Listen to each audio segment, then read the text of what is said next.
But you're seeing a lot of super aggressive, what I would call treasury policies with some of these new protocols, where they basically take, all of their tokenized capital and they try to dump it into the customers to get adoption. Because if there's no adoption, there's no future of the company.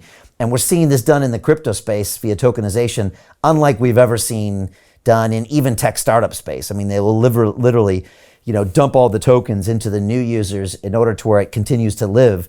And sometimes that works, sometimes that doesn't work. So yeah. That's Titano, by the way. Yeah. Yeah, okay, that is. All right. So beware of that going forward for sure. I wanted to ask you, just while we're on the topic of the dollar, I mean, we talk about things being pegged to the dollar, but like, what about the dollar? What do you tell people when they say, Jordan, fiat currencies, they're all going to die one day? The US printed so much money. I mean, Michael Saylor was on the show talking about that in 2020. That's why he got into Bitcoin, because he felt like he couldn't hold dollars on MicroStrategy balance sheet because the US had basically just printed enough money to prop up the S&P 500 by 35%. So he said that's basically inflation.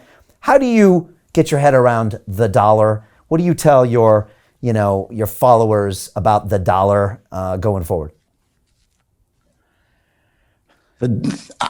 What I would tell them a month ago is not what I would tell them today. I think what we just saw happen with Russia was just a colossal blunder on the part of the United States. I think to freeze Russia's assets like that, their reserves, currencies, it's done. The dollar is no longer has lost its. I think the dollar, we don't know it yet, but I think the dollar has lost its trust as being a legitimate global reserve currency. It's not safe, because if they don't like you, they'll take your money. I'm not saying Russia shouldn't have been sanctioned, but I think to freeze them out of the financial system and to seize their sovereign assets because they're in dollars is fucked up. I think it's just fucked up for the U.S. I think it's counterproductive for what we want to accomplish as the U.S.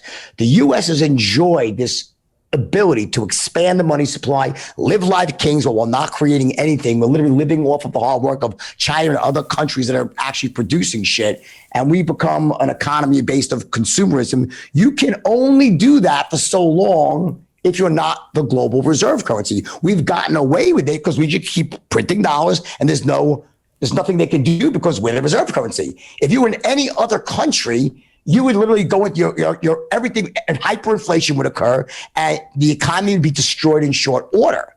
Well, I think what's happening right now as we speak is the dollar is being decoupled as a global reserve currency. I don't think it really is anymore, and it's going to get worse and worse and worse.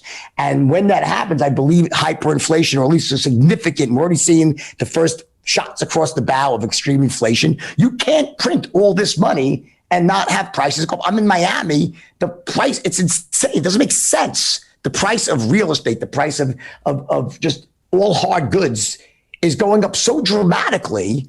Now, it doesn't make a difference to someone like myself or you. It doesn't, but to the average person on a salary of 50 or 80,000 a year, just gas going up and food prices, it's a freaking disaster. It really is. And I think a lot of this is because of what you saw happen with the printing of money. And it didn't just start in the last few years. It started back after, you had this double whammy of the dot-com bubble bursting and then the planes flying into the World Trade Center. And George Bush said, if you stop spending, the terrorists win. And they loosened the money supply. They loosened up credit. Let everyone borrow, and go wild. And it's been a straight line all up there with one blip with the GFC, but they printed money to get us out of that. They kicked the can down the road again. Where this ends, I don't know, but I want to tell you what's happening in Russia right now scares the living shit out of me, because I think that there's so many mistakes being made, and all these people, let's war. Let's put a no-fly, let's bomb. I mean, good Lord, do you really want to be at war with Russia with 6,000, 5,000 nuclear warheads? I don't know. It really frightens me what's going on right now. So you think that delegitimizes the dollar when they just freeze people's assets and say, guess what?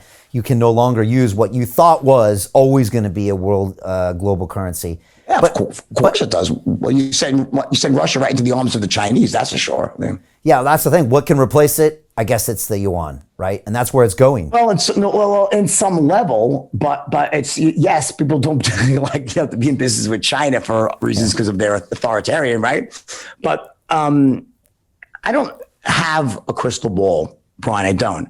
What I do know is that my own opinion is that what they did here with Russia on that level, with seizing reserve currencies and cutting them off from the banking system. So that means if we don't like you, you can't use our system of settlement. So why would any country really want to use this system of settlement? It gives you, so you're completely the slave of the United States. And I think that was never done before like that, except to a very insignificant country like North Korea that didn't really matter anyway. I mean, it was just contained. It was like a contained virus, and Cuba, right? But now we're talking a legitimate country, and you can hate Putin, or, think he's the most evil man on the planet, but there's still a few 100 million Russians out there that are working and producing things, and there's an economy, and they're in bed with China. It was very shrewd, and there's a very long-term horizon. I don't think this ends well for the United States. I really don't. Yeah, I was really surprised at how aggressively they've gone after the Russian assets. And, London is a big place for that. And the fact they're just grabbing, yachts and stuff in different harbors, it seems like they're shooting first, asking questions later. And I was surprised at how aggressive that's happened. And I can't believe it. Yeah, and again, I guess we're seeing, I think, from the Bitcoin blockchain, money going from the rubles right into blockchain and Bitcoin. But again, that's not the answer. The U.S. is probably. I was watching it. I was watching a documentary on World War II, and I'm a student of history, and it's like it's exactly what we did to Japan before they bombed Pearl Harbor. We literally forced them into bankruptcy. Great, that worked really well. The last we did to a sovereign country, to a big country with a military that could actually strike back. We said, let's squeeze them and we'll make them pay. We're going to cut off their oil, their money supply. We're going to make it so they'll be bankrupt. We're going to bankrupt Japan. What did they do? They started a world fucking war. I mean, what do you think Putin's going to do if you bankrupt his country? He has to go down swinging, because if not, he gets hung by a nearest tree. When you're an authoritarian leader, either you win. It's the Game of Thrones. Yeah, either you win or die, right? Yeah. So where is this going right now? I wish that the world would stop and try to create an exit ramp out of this war, and makes it really, it's really awful. And I think so much about it's Twitter, it's the 24-hour news cycle. They have to keep saying shit, and they just keep saying it and flaming. And you're hearing shit like now, like Russia just said the Alaska is actually Russian property. Oh, gosh. Where's this? I don't know.